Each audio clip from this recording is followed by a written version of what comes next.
Nivetha Thomas gentlemen నానితో జట్టు కట్టి నానినే తన ఫేవరెట్ హీరో అని చెప్పింది. మళ్ళీ ఇప్పుడు తెలుగులో తన రెండో సినిమాను కూడా నానితోనే చేసింది.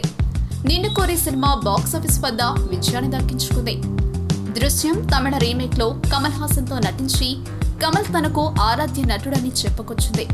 ఇప్పుడు ఆమె ఆరాధ్య నటులలో జూనియర్ ఎన్టీఆర్ కూడా చేరిపోయాడు. నిన్ను కోరి సినిమా సక్సెస్ ఇచ్చిన కిక్కుతో తన ట్విట్టర్ ద్వారా అభిమానులతో చిట్చాట్ చేస్తుంది. అభిమానుల ప్రశ్నలకు ఉత్సాహంగా జవాబిస్తుంది.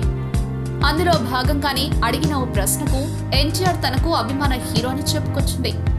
సినిమాలో ఎన్టీఆర్ నటనను చూసి ఆమె ఫిదా అయిపోయిందట. అందుకే ఎన్టీఆర్ అంటే ఆమెకు ఇష్టమని చెప్తుంది. ఆమె ప్రస్తుతం జయ లవకుశ సినిమాలో ఎన్టీఆర్ సరసన హీరోయిన్ గా నటిస్తున్న సంగతి తెలిసిందే. అయితే జయ లవకుశ సినిమా గురించి వివరాలు అడిగినా వాటి గురించి మాత్రం బయటకు చెప్పట్లేదు. ఆ సినిమా కబుర్లు చెప్పుకోవడానికి ఇంకా చాలా సమయం ఉందంటూ ఆయా ప్రశ్నలకు సమాధానాలు దాటవేస్తుంది. ఎవరమ్మా? మైకల్, మదన్, కామరాజు. ఏం చేస్తుంటావు?